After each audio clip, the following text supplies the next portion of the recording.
Halo, nama saya Sri Dewanto Pinuji dari pinuji.net.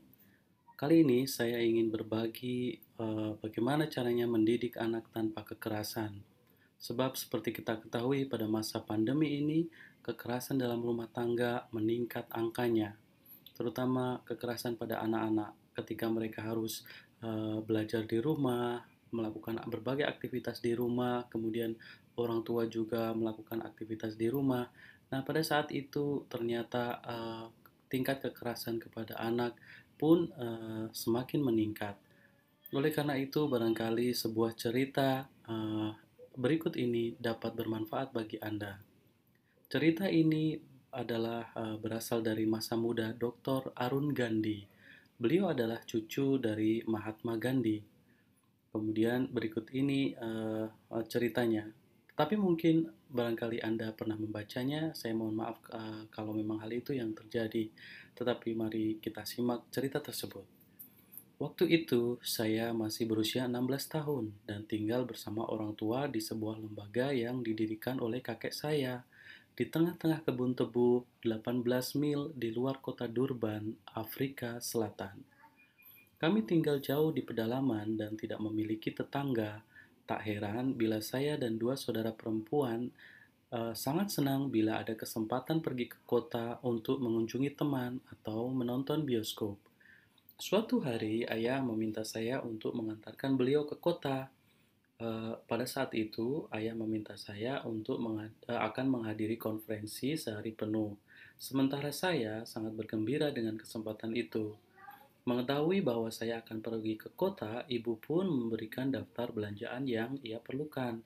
Selain itu, ayah juga meminta saya untuk mengerjakan beberapa pekerjaan yang telah lama tertunda, seperti memperbaiki mobil di bengkel.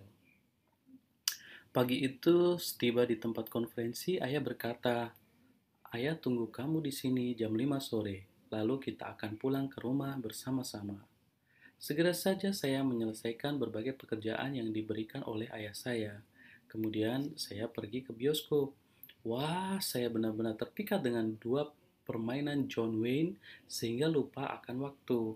Begitu melihat jam menunjukkan pukul 17.30, langsung saya berlari menuju bengkel mobil dan terburu-buru menjemput ayah yang sudah menunggu. Saat itu sudah hampir pukul 18. Dengan gelisah ayah menanyai saya, "Kenapa kau terlambat?" Saya sangat malu untuk mengakui bahwa saya menonton film John Wayne, sehingga saya menjawab, "Tadi mobilnya belum siap, sehingga saya harus menunggu."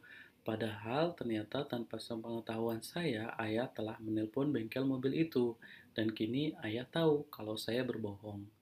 Lalu ayah berkata, "Ada sesuatu yang salah dalam membesarkan kamu, sehingga dirimu tidak memiliki keberanian untuk menceritakan kebenaran kepada ayah. Untuk menghukum kesalahan ayah ini, ayah akan pulang ke rumah dengan berjalan kaki sepanjang 18 mil dan memikirkannya baik-baik." Lalu ayah dengan tetap mengenakan pakaian dan sepatunya mulai berjalan kaki pulang ke rumah. Padahal saat itu hari sudah gelap, sedangkan jalanan sama sekali tidak rata. Saya tidak bisa meninggalkan ayah, maka selama 5,5 jam saya mengendarai mobil pelan-pelan di belakang beliau. Melihat penderitaan yang dialami oleh ayah hanya karena kebohongan bodoh yang saya lakukan. Sejak itu saya tidak pernah berbohong lagi. Seringkali saya berpikir mengenai peristiwa ini dan merasa heran. Seandainya ayah menghukum saya sebagaimana kita menghukum anak-anak kita, maka apakah saya akan mendapatkan sebuah pelajaran mengenai tanpa kekerasan? Saya kira tidak. Memang saya akan menderita atas hukuman itu dan kemudian melakukan hal yang sama lagi.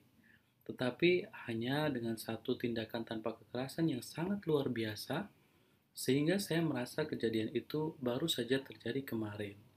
Itulah kekuatan tanpa kekerasan. Nah, teman-teman, dari cerita ini mungkin ada pelajaran yang bisa diambil atau disimak. Eh, Semoga bermanfaat untuk teman-teman semua. Jangan lupa untuk selalu mencintai keluarga dan orang-orang terdekat. Saya pun berharap semoga kita semua selalu dalam kondisi sehat. Terima kasih sudah menyimak. Jangan lupa untuk mengikuti saya di berbagai layanan seperti di Facebook, ada di YouTube, kemudian ada di Twitter dan juga di Instagram, sehingga kita bisa saling mendukung satu dengan yang lain. Salam sehat, tetap semangat, dan terima kasih banyak.